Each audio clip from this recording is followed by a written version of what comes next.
ഉമ്മ അസ്സലാമു അലൈക്കും. എന്തെല്ലാം വിശേഷോ? നോമ്പ് പറഞ്ഞാ? ആ സുഖമായിട്ട് പോന്നെ. എന്തെല്ലാം രാത്രിനല്ലേ നസീറ? ഞാനുണ്ട്. ആ പള്ളി പോയതാ. ഞാൻ ഇപ്പൊ ഹോട്ടലിലേക്ക് വന്നിട്ടേ ഉള്ളൂ. ആ എന്തെല്ലാം? ആ എല്ലാവർക്കും സുഖം തന്നെ. അതെ, പെരുന്നാൾ എല്ലായിടത്തും ഒരുപോലെയായി. എന്താണ് കുട്ടികളെ പോയി? അതെയാ. പിന്നെ ഞാൻ 20,000 രൂപ അയച്ചിട്ടുണ്ട്. ആ പിന്നെ വലിയ ഉമ്മ 10 രൂപ എടുക്കണോ? ബാക്കി 10 രൂപ എല്ലാവർക്കും എന്ത് ചെയ്യണോ? പിള്ളേർക്കെല്ലാം കൊടുക്കണോ? പെങ്ങന്മാർക്കെല്ലാം കൊടുക്കണോ? ബാക്കി കാര്യമോ നോക്കിട്ട് ചെയ്യും. ആയിക്കോട്ടെ, ഇൻഷാല്ലാ ഞാൻ വിളിക്കാന്നാല്. ഞാൻ നിസ്കരിക്കാൻ പോയല്ലേ. ഉമ്മാൻ വിളിച്ചാണ്. അയച്ചു. പെങ്ങന്മാർക്കും പിന്നെ പെരുമാരിയൊക്കെ ഉണ്ട്. ഉപ്പാക്ക് സാധാരണ അയക്കലൊന്നും ഇല്ല. ഉപ്പ പിന്നെ ഉപ്പാക്കത്തെ ചെലവ് കാര്യമായിട്ട് ഉപ്പാക്ക് ചെലവൊന്നുമില്ലല്ലോ. നോർമലായി അയക്കലൊന്നുമില്ല. ഉമ്മാട് വാങ്ങും. ഉമ്മാട് വാങ്ങിക്കും. അതന്നെ ഉപ്പാനൊന്നുമില്ല. ഉപ്പാക്ക് അയക്കലും അങ്ങനെ ഉപ്പ ചോദിക്കലില്ല, ആവശ്യപ്പെടലില്ല. അതിൽ കണക്കിലില്ല. ഉമ്മാട് വാങ്ങിച്ചോളൂ. ഉപ്പാന്റെ ആവശ്യത്തിന് ഉപ്പ ഉമ്മാനോട് വാങ്ങുന്ന പറഞ്ഞേ അല്ലേ? ശരിക്കും ഞാനല്ലേ എന്തല്ല അൽഹംദുലില്ലാ അള്ളാന്റെ ഓഫീ കൊണ്ട് വർഷങ്ങളായിട്ട്, ഞാൻ 17 വർഷമായി പ്രവാസി ജീവിതം തുടങ്ങിയിട്ട്, വർഷങ്ങളായിട്ട് ഉമ്മാക്ക് അയക്കുമ്പോ ഉപ്പാക്ക് 5 റുപ്യ 10 റുപ്യ ഉപ്പാക്ക് കൊടുത്തതെന്ന് പറയും. ഉമ്മ ചോദിക്കും എന്തിനാ മോനെ, എന്തെങ്കിലും ആവശ്യം ഓരോ ചെലവല്ലേ കഴിയുന്നില്ല, എന്തിനാ മോനെ? എല്ലാ ഉമ്മാരും ചോദിക്കും. ഞാൻ എന്റെ ഉമ്മാന്നല്ല എല്ലാ ഉമ്മാരും ചോദിക്കും.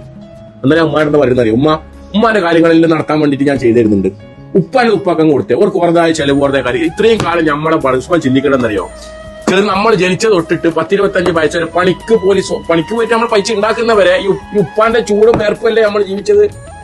ആ ഉപ്പാക്ക കൊടുക്കണ്ടല്ലേ ഉമ്മാക്ക കൊടുക്കണ്ടെന്നല്ല ഉമ്മാന്റെ എല്ലാ ചെലവും നോക്കുന്നേ. പക്ഷെ ഉപ്പാൻ എന്തായാലും മറന്നു പോകാൻ പാടില്ല. ആ ഉപ്പാന്റെ സങ്കടം ഈ 5 റുപ്യോ 10 റുപ്യോ ഉപ്പാക്ക അയക്കുമ്പോ ഉണ്ടാകുന്ന ഉപ്പാന്റെ ആ സന്തോഷം ഉണ്ടല്ല, കോടി കൊടുത്താൽ കിട്ടൂല. കോടികൾ ധർമ്മം ചെയ്താൽ കിട്ടൂല. ഞാൻ പറയുന്നത് തെറ്റുണ്ട് ഉസ്മാനെ? ഇല്ല. എല്ലാരും ഉപ്പാനെ മറന്നു പോന്ന്. ഉമ്മാൻ എന്ത് പൈച്ചാലും ഉപ്പ ശരിക്കും പറഞ്ഞാൽ നമ്മൾ നേതൃത്വം കൊടുക്കേണ്ട തന്നെ ഉപ്പാക്കാണ്. ഉപ്പാനെ കൊണ്ട് ചെലവഴിപ്പിക്കണോ? ഉപ്പാനെ കൊണ്ടല്ലേ ഉപ്പ ഇത് ചെയ്യാതെ. കാരണം എന്താ അറിയോ? മക്കള് വലുതായി കഴിഞ്ഞാല് മക്കള് വലിപ്പം വെച്ച് പിന്നെ അങ്ങോട്ട് പോകുമ്പോ ഉപ്പാനെ ഒരു സൈഡേക്ക് മാറ്റി നിർത്തുന്ന ഒരു അവസ്ഥയിലേക്കാണ് നമ്മളെല്ലാവരും കാണുന്നത്. എല്ലാ കുടുംബത്തിലും ഉപ്പാക്ക് പ്രായം ഉപ്പങ്ങന്മാർ എല്ലാം ഉമ്മ തന്നെ ചെയ്തോട്ടെ, കുഴപ്പമൊന്നുമില്ല. പക്ഷെ ഉപ്പാൻ എന്താക്കരുത്, വില കുറച്ച് തേടി നിങ്ങൾ കാണരുത്. കാരണം ആ കുടുംബത്തിന്റെ നാടി ഉപ്പയാണ്. ആ കുടുംബം ഇങ്ങനെ ആയത് ഉപ്പയാണ്. ആ ഉപ്പാന്റെ ചോര നീരാക്കിയ വെറുപ്പിന്റെ വിലയാണ് ഞാനും ഉസ്മാനും ഒക്കെ അല്ലേ? അപ്പൊ എനിക്കെന്തോ ഒരു സങ്കടമായി വരുന്ന കേൾക്കുന്ന ഉമ്മാനോട് ഉമ്മ എത്ര എടുത്തോ മരുക്കെ കൊടുത്തേ പെങ്ങന്മാർക്ക് കൊടുത്തേ, ആ ഉപ്പാക്ക് വിലയില്ല. ഇവര് പറഞ്ഞത് കറക്റ്റാണ്. അങ്ങനെയുള്ള ആളെന്ന് പറഞ്ഞു കഴിഞ്ഞാല് എല്ലാ മക്കള് വളർന്നിട്ടാണ് ഉപ്പ ആകുന്നത് അല്ലേ? അപ്പൊ പിന്നീട് മക്കള് വളർന്നിട്ട് ഒരു 10-25 വയസ്സാകുമ്പോഴത്തേക്ക് പിന്നെ ഉപ്പ ഒന്നുമല്ലാതെ ഒരു അവസ്ഥ വരാൻ പാടില്ല. അത് നിങ്ങൾ പറഞ്ഞ ഞാൻ കേൾക്കുന്നുണ്ട്. നിങ്ങൾ പറഞ്ഞത് 100% സത്യ ഒരു വാക്കാണ്. കേട്ടില്ലേ? എല്ലാരോടും കൂടി പറയാം, നമ്മൾ ഒരിക്കലും നമ്മളെ ഉപ്പ ചോദിക്കൂല, ഉപ്പ മിണ്ടൂല. എന്തുകൊണ്ടെന്നറിയോ? ഉപ്പാക്ക് ചോദിക്കാൻ അറിയില്ല, ഉപ്പാക്ക് സ്നേഹം കാണിക്കാൻ അറിയില്ല.